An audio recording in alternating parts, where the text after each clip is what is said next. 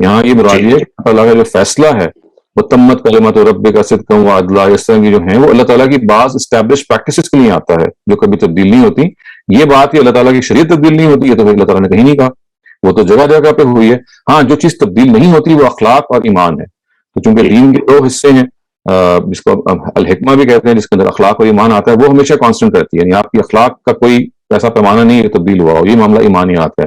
لیکن شریعت ایوالو کی ہے. ہمیں معلوم ہے کہ مثال کے طور پہ نافرمان اولاد کی جو سزا تھی تورات کے اندر، وہ ان کو قتل کر دیا جاتا تھا. اب ظاہر بعد میں تو یہ سزا برقرار نہیں رکھی گئی، تو بہت ساری چیزوں میں ایوالو ہوئی ہے. تو دس از دا آنسر. بہت شکریہ. ایک اور لکھا ہوا سوال ہے. عربی میں ہر اسم مذکر ہوتا ہے جب تک مؤنث ثابت نہ ہو. اسم اللہ مذکر ہی شمار ہوتا ہے، کیا یہ تشریح درست ہے؟ عربی زبان میں بھی اور ہر زبان میں جو چیز ہمیں ڈٹرمن کرتی ہے کہ کیا چیز میسکولائن اور کیا چیز فیمینائن ہے، وہ سما ہے. سما کا مطلب ہے اہل زبان نے اس کو کیسے بولا اور ہم نے اس کو کیسے سنا. تو اللہ کا جو ورڈ ہے وہ ہمیشہ میسکولائن ہی بولا جاتا رہا، یہ بالکل ٹھیک ہے. تو یہ تو اصل میں ہے واقعے کا بیان. جو سوال کیا گیا تھا وہ تھا کیوں، یعنی واقعہ یہ ہے کہ اللہ تعالیٰ کے لیے مذکر بولا جاتا ہے، تو بالکل ٹھیک ہے. تو سوال یہ تھا کہ کیوں بولا جاتا ہے، مؤنث بھی تو بولا جا سکتا تھا. تو دونوں باتیں الگ ہیں. تو یہ بات بالکل صحیح ہے کہ اللہ تعالیٰ کے لیے مذکر ہی کا ورڈ بولا جاتا ہے اور ہمارے لیے وہی ہے، اس لیے کہ سماعت ہمیں اسی کی ہوئی ہے، سما اسی کا ہوا ہے. یہ قیاس نہیں کیا جائے گا اس میں. سما اور قیاس کا مطلب یہ ہوتا ہے، قیاس ہمیشہ گرامر کے رولز پہ بنتے ہیں. سما کا مطلب یہ ہوتا ہے کہ اہل زبان جب کسی ورڈ کو وہ بول دیتے ہیں تو وہ خود اتھارٹی ہوتا ہے. تو زبان کے اندر اصل چیز سما ہے، اصل چیز اہل زبان کیسے بولتے ہیں. انہوں نے خدا کو مذکر اگر بول دیا ہے تو اب ہمارے لیے خدا مذکر ہی ہیں. لیکن اب کوشچن ضرور پیدا ہوتا ہے کہ کیوں مذکر ہیں، تو اس کو پھر الگ سے انڈرسٹینڈ کریں گے. جیسے میں نے کوشش کی ایکسپلین کرنے کی کہ خدا کے لیے مذکر کا ورڈ کیوں بولنا کامن ہوا. بہت بہت شکریہ سر. آج کی نشست کے ہمارے سارے سوال مکمل ہو گئے. آپ کچھ کہنا چاہیں تو پلیز گو اہیڈ. جی بس بہت بہت شکریہ. میں یہ ایک مرتبہ سے یاد دہانی کرانا چاہتا ہوں کہ جو ہم نے جب قرآن مجید کا جو کورس آپ کو پڑھایا تھا تو اس میں یہ ذکر آیا تھا نا کہ قرآن مجید is a book of dialogue, it's a dialogic text. اس کو ضرور ذہن میں اثر نو تازہ کر لیجئے کہ قرآن مجید میں مخاطبت ہوئی ہے. کلام it's not just a bland narration, نہیں، it's a narration in which a dialogue has been embedded. اس کے ریئل لائف کیریکٹرز ہیں. اللہ تعالیٰ اس کے اندر ظاہر ہی is the author of those divine dialogue. اس لیے میں نے اس کا تعارف بھی کرایا تھا کہ قرآن کی جو صنف ہے، یعنی اس کی جو جانرا آپ کہہ سکتے ہیں، وہ نہ کوئی پروز ہے، نہ وہ کوئی پوئٹری ہے، نہ وہ it's a book of dialogues, it's a book of conversation, and the closest thing that we can think of regarding its resemblance is a book of drama. یعنی ہم قرآن کو ڈراما نہیں قرار دے رہے لیکن سمجھنے کی کہہ رہے ہیں. جیسے ڈرامے کے اندر کیریکٹرز ہوتے ہیں جو ایک دوسرے سے بات کرتے ہیں، دوسرے سے سنتے ہیں، تو بالکل ایسے ہی قرآن مجید میں یہ ڈائیلاگ ہوا ہے. اور یہ ڈائیلاگ ان لوگوں کے درمیان ہوا ہے جو عربیہ میں 7th century میں موجود تھے اس وقت. اور اس میں کون لوگ تھے؟ مسلمان تھے، منافقین تھے، اہل کتاب تھے، مشرکین تھے، یہ سب لوگ تھے. تو ان کے درمیان ڈائیلاگ ہوا. اس وجہ سے جب آپ قرآن مجید میں ضمیریں دیکھتے ہیں نا کہ تم ہو یا یہ ہو یا وہ ہو، یا لوگ کے الفاظ آ جاتے ہیں، انسان کے الفاظ آ جاتے ہیں، تو ان کو اس پس منظر میں دیکھیے کہ لوگ اور انسان اور انسانیت سے مراد وہ لوگ اور انسان ہیں کہ جو وہاں سامنے موجود ہیں، نہ کہ تمام دنیا کی انسانیت. اگرچہ بعض آیتیں ایسی بھی ہیں جو تمام انسانیت کو مخاطب کرتی ہیں، لیکن وہ چند ہیں اور وہ اپنے الفاظ ہی سے واضح کر دیتی ہیں یا دنیا سے سارے انسان مراد ہیں. جیسے میں نے کہا کہ آپ کو ایک آدم اور حوا، اے انسان ہم نے آپ کو ایک آدم اور حوا سے پیدا کیا، تو اب یہاں ہر انسان کو مخاطب کر کہا جا رہا ہے کہ تمہارے آباء و اجداد ایک تھے. تو وہ اپنے الفاظ ہی سے اس نے واضح کر دی. تو قرآن کو سمجھنے کی یہ کی ہے. بہت ساری کیز ہیں، ان میں سے بلکہ میں آپ کو بتاؤں 2 کیز ہیں. ایک یہ کہ ہمیشہ الف لام کو کبھی نظر انداز نہ کیجیے. جب آپ انسان پہ الف لام پڑھتے ہیں تو الانسان ہو جاتا ہے، ناس پہ الف لام پڑھتے ہیں تو الناس ہو جاتا ہے. تو اس وجہ سے مشرکین پہ الف لام المشرکین ہو جاتا ہے. تو wherever you find an alif lam which is a definite article, try to understand what it means. Number 1. اور دوسرا یہ کہ قرآن کے اندر there is always a change and a continuous change in which the addressees shift from one to the other. مخاطب کو غائب کر لیا جاتا ہے، غائب سے مخاطب ہو جاتے ہیں. اگر آپ اس نوانس کو نہیں سمجھیں گے تو پھر قرآن مجید میں آپ یہ سمجھیں گے جیسے ہر آیت آپ کی قرآن میں ضمیر آتی ہے نا، آپ کے لیے یہ ہے، تمہارے لیے یہ ہے. اب آپ جب قرآن پڑھتے کہتے ہیں یہ مجھے مخاطب کر رہا ہے، تو بعض جگہ تو واقعی کر رہا ہوتا ہے، لیکن اکثر و بیشتر وہ اس دور کے مخاطبین کو اپنے سامنے رکھ رہا ہوتا ہے. تو بس یہ وہ چیز ہے جو اگرچہ ہم نے اصولی طور پہ پہلے پڑھا دی تھی، لیکن یہ اب اپلیکیشنز ہیں ان آیتوں میں جس سے آپ کے سامنے شاید وہ اور تصویر بہتر ہو جائے گی.